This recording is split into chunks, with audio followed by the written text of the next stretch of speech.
কান টানুন দেখবেন মাথায় আসবে।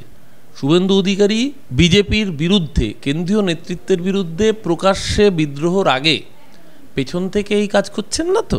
কারণ এই শুভেন্দু অধিকারী তো কংগ্রেসের পতাকা বিক্রি করে তৃণমূলের পতাকা নিয়েছিল, তৃণমূলের পতাকা বিক্রি করে জেল থেকে যাওয়ার ভয়ে, বাঁচার ভয়ে বিজেপির পতাকা নিয়েছিল। এই শুভেন্দু অধিকারী কারণ না, ও কোনোদিন দরকার পড়লে এসইউসিআর পতাকাও নিয়ে নিতে পারে বা আইএসএফ এর পতাকাও নিয়ে নিতে পারে বিজেপির পতাকা বিক্রি করে। বুঝতে পারছেন তো? অভিজিৎ গাঙ্গুলি তো মোহভঙ্গ হয়েছে বিজেপিতে।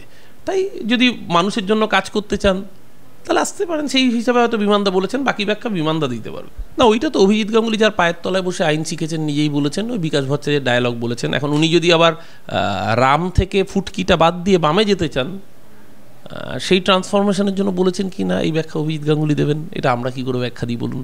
যদি বামপন্থা মানে গরিব মানুষের পাশে, মধ্যবিত্তর পাশে থাকা হয়, তাহলে মমতা বন্দ্যোপাধ্যায় প্রকৃত বামপন্থী, সেই অর্থে তাহলে মামদানিও বামপন্থী। কিন্তু মামদানি নিজেকে সোশ্যাল ডেমোক্রেট বলেন।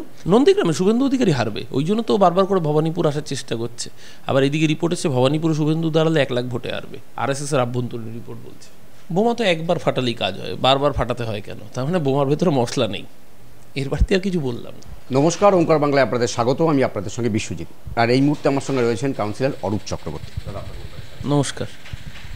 সম্প্রতি বোমা ফাটিয়েছেন অভিজিৎ গাঙ্গুলি, তৃণমূল বিজেপি সেটিং।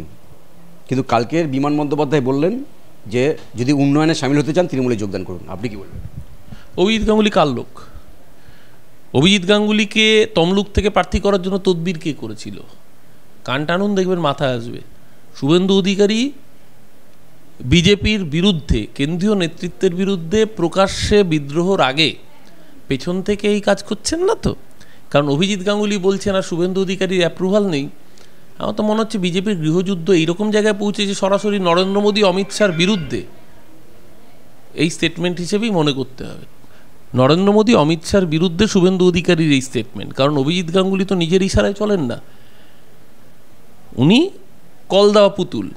পেছন থেকে ব্যাটারিটা হচ্ছে শুভেন্দু অধিকারী। তার মানে এই ইনস্ট্রাকশন কি শুভেন্দু অধিকারী? তার মানে কি এটা অমিত শাহ, নরেন্দ্র মোদীর বিরুদ্ধে কার্যত শুভেন্দু অধিকারী জিহাদ ঘোষণা করলেন? বাংলার মানুষ জানতে চাইছে। নাকি পরের বার লিডার অফ অপোজিশন হতে পারবে না বুঝতে পেরে এখন থেকে রাস্তা খোলা রাখছে অন্যদিকে? কারণ এই শুভেন্দু অধিকারী তো কংগ্রেসের পতাকা বিক্রি করে তৃণমূলের পতাকা নিয়েছিল, তৃণমূলের পতাকা বিক্রি করে জেল থেকে যাওয়ার ভয়ে, বাঁচার ভয়ে বিজেপির পতাকা নিয়েছিল। এই শুভেন্দু অধিকারী কারণ না, ও কোনোদিন দরকার পড়লে এসইউসিআর পতাকাও নিয়ে নিতে পারে বা আইএসএফ এর পতাকাও নিয়ে নিতে পারে বিজেপির পতাকা বিক্রি করে। তাহলে এটা কি তারই ইন্ডিকেশন? কিন্তু বিমান বন্দ্যোপাধ্যায় তৃণমূলের স্বাগত জানালে অভিজিৎ বাবুকে, এটা কি বলবেন? বিমানদা মানে স্পিকার বিমানদা? স্পিকার বিমানদা বিধানসভার অধ্যক্ষ, সব বিধায়কই তার। স্পিকার বিমানদার মতো করে বলেছেন। শুভেন্দু অধিকারী তৃণমূলে স্বাগত কি অনাগত সেই বিষয়ে সিদ্ধান্ত মমতা বন্দ্যোপাধ্যায়। অভিজিৎ গাঙ্গুলিকে তৃণমূলে আসার জন্য স্বাগত জানিয়েছে বিমান। অভিজিৎ গাঙ্গুলির সঙ্গে বিমানদার দীর্ঘদিনের সম্পর্ক। অভিজিৎ গাঙ্গুলি দীর্ঘদিন আইনজীবী ছিলেন, তারপর বিচারক ছিলেন। বিমানদা দীর্ঘদিন খুব নামকরা আইনজীবী। তো তাদের একটা কোর্টরুম, একটা ব্যক্তি সম্পর্কের জায়গা। দেখুন, রাজনীতির বাইরেও ব্যক্তি সম্পর্ক থাকে। সেই জায়গা থেকে অভিজিৎ গাঙ্গুলি তাকে বিমানদা দেখেছেন, তাই সেই জায়গায় তাকে হয়তো, কারণ বুঝতে পারছেন তো অভিজিৎ গাঙ্গুলি তো মোহভঙ্গ হয়েছে বিজেপিতে। তাই যদি মানুষের জন্য কাজ করতে চান তাহলে আসতে পারেন। সেই হিসাবে হয়তো বিমানদা বলেছেন, বাকি ব্যাখ্যা বিমানদা দিতে পারবে। সিপিএম বারবার বলে থাকেন যে এ রাজ্যে তৃণমূল বিজেপি সেটিং, সেটাই কার্যত অভিজিৎ বাবু বলেছেন। এই সেটিংয়ের বিষয়টা কি বলবেন? না, ওইটা তো অভিজিৎ গাঙ্গুলি যার পায়ের তলায় বসে আইন শিখেছেন নিজেই বলেছেন, ওই বিকাশ ভট্টাচার্যের ডায়ালগ বলেছেন। এখন উনি যদি আবার রাম থেকে ফুটকিটা বাদ দিয়ে বামে যেতে চান, সেই ট্রান্সফরমেশনের জন্য বলেছেন কি না এই ব্যাখ্যা অভিজিৎ গাঙ্গুলি দেবেন? এটা আমরা কি করে ব্যাখ্যা দিই বলুন? অভিজিৎ গাঙ্গুলির কথার, আমি তো অভিজিৎ গাঙ্গুলির মুখপাত্র নই, কিন্তু উনি বলছেন এবং যে কথা বলছেন বিকাশ রঞ্জন ভট্টাচার্যের কথা বলছেন। এখন বিকাশের কথা অভিজিতের মুখে, বামের কথা রামের মুখে, কদিন আগে উল্টোটা হয়েছে রামের কথা বামের মুখে। তো এই ঘটনা বাংলার মানুষ দেখে অভ্যস্ত। কিন্তু দিনের শেষে রামও শূন্য, বামও শূন্য, শূন্যর সাথে শূন্য যোগ হলে শূন্যই থাকবে। কিন্তু বামেরা তো মুচকে আসছে। 26-এ কি কোনো বাড়তি সুবিধা হবে? বামেরা শূন্য 2019-এ, বামেরা শূন্য 2021-এ, বাম শূন্য 2024-এ। তো 3 বার শূন্য হলে তাকে মহাশূন্য বলে। ওই মহাশূন্যের ওপার থেকে সবাই কেন মুচকি হাসে? নিউ ইয়র্কে একজন বামপন্থী মেয়র হয়েছেন, তো সেটাকে 26-এর আগে অক্সিজেন হিসেবে দেখছে আলিমুদ্দিন। নিউ ইয়র্কে গিয়ে ভোটে দাঁড়াক, অসুবিধা তো নেই কোনো। প্রথম কথা, নিউ ইয়র্কে উনি বামপন্থী নন, উনি নিজেকে সোশ্যাল ডেমোক্র্যাট বলেন। এবার পৃথিবীতে যেখানেই কেউ যেতে সিপিএম মনে করে সিপিএম নিজে জিতেছে, পশ্চিমবাংলা ছাড়া বাকি সব জায়গায় যেতে ওরা। জোরান মামদানি তিনি নিজে একজন সোশ্যাল ডেমোক্র্যাট, তিনি নিজেকে সোশ্যাল ডেমোক্র্যাট হিসেবেই দেখতে পছন্দ করেন। তিনি মানুষের ন্যায়ের অধিকারের কথা বলেন, সামাজিক মুক্তি আন্দোলনের কথা বলেন। যে সামাজিক প্রকল্প মমতা বন্দ্যোপাধ্যায় চালু করেছেন, জোহরান মামদানির কথাতেও কোথাও মানুষকে রিলিফ দেওয়ার সেই সুর। বরং সেক্ষেত্রে আমি বলবো মমতা বন্দ্যোপাধ্যায়ের যে মডেল, মামদানি কিন্তু এসে নিউ ইয়র্ক শুধু বড়লোক কতিপয় বিলিয়নিয়ারের নয়, নিউ ইয়র্ক ফর অল এই স্লোগান, মানে মমতা ব্যানার্জি যেটা বলেন যে চিকিৎসা পরিষেবা কেন শুধু বড় লোকের থাকবে, গরিব মানুষের কেন থাকবে না, তাই স্বাস্থ্যসাথী সবার জন্য হবে। ওই একই কনসেপ্ট তো মামদানির মুখেও, মামদানি গলাতেও। তাই যদি বামপন্থা মানে গরিব মানুষের পাশে, মধ্যবিত্তর পাশে থাকা হয়, তাহলে মমতা বন্দ্যোপাধ্যায় প্রকৃত বামপন্থী, সেই অর্থে তাহলে মামদানিও বামপন্থী। কিন্তু মামদানি নিজেকে সোশ্যাল ডেমোক্রেট বলেন। আর মামদানির জয় যদি সিপিএমের জয় হয়, তাহলে সিপিএমকে বরঞ্চ নিউ ইয়র্কে আমদানি করে নিক। মামদানি সিপিএমকে নিউ ইয়র্কে আমদানি করে নিক, কারণ এ রাজ্যে তো শূন্য, এখানে শূন্য, ওখানে আমদানি হয়ে যদি পূর্ণ হতে পারে তাতে অসুবিধা নেই কোনো। না, অভিজিৎ বাবুকে তৃণমূলে স্বাগত জানাচ্ছেন বিমানবাবু, তো যদি তৃণমূলে উনি জয়েন করেন, তৃণমূলে কি বাড়তি সুবিধা হবে?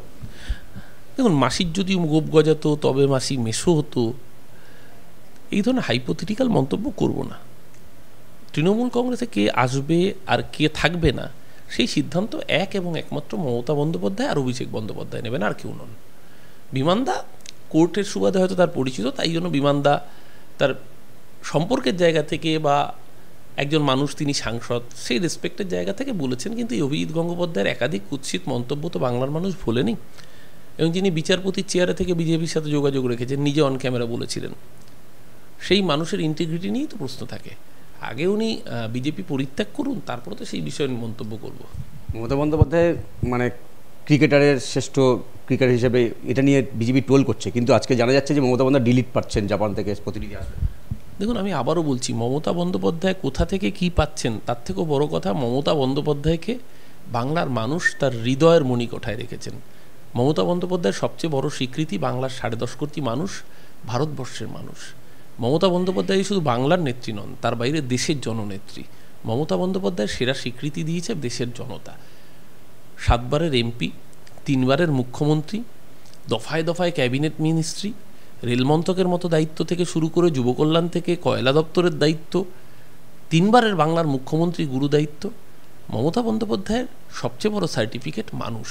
তাই মমতা আর জনতা, এটাই বাংলার মানুষের ক্ষমতা। তার বাইরে কে কী দিল সেগুলো নিশ্চয়ই ভালো, মানে কোনো উপাধি পেলে বা কোনো সংস্থা পেলে নিশ্চয়ই সব মানুষেরই ভালো লাগে, আমাদেরও ভালো লাগে মমতা বন্দ্যোপাধ্যায়কে মানুষ স্বীকৃতি দিলে।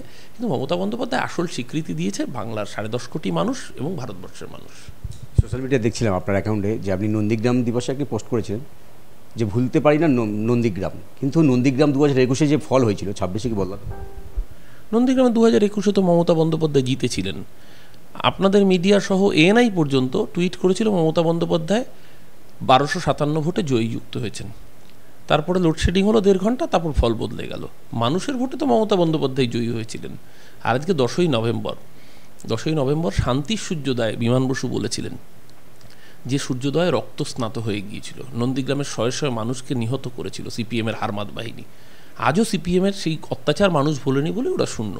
আজও তাই নন্দীগ্রাম সমানভাবে প্রাসঙ্গিক। ভুলতে পারি বাপের নাম, ভুলবো না কো নন্দীগ্রাম।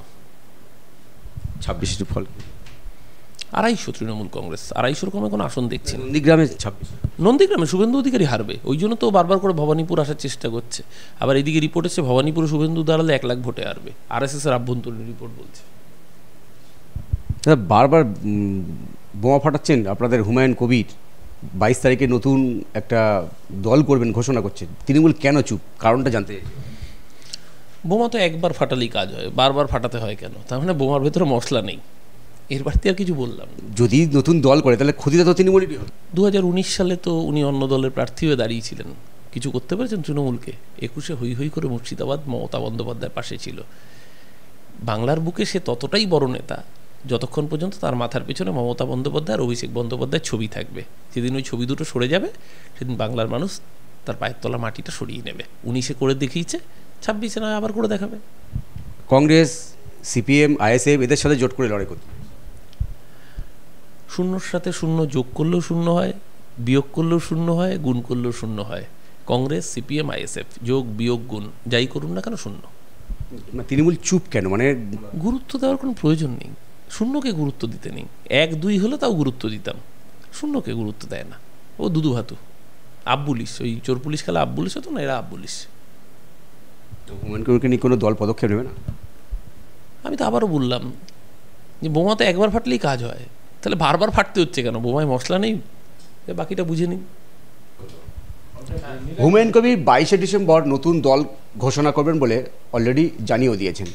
তবে তিনি বারবার কেন এই ধরনের মন্তব্য করছেন, অন্যদিকে তৃণমূল কেন চুপ, সে বিষয়টাও স্পষ্ট করলেন অরূপ চক্রবর্তী। ক্যামেরায় রবি দত্তের সঙ্গে বিশ্বজিৎ হালদার, ওঙ্কার বাংলা।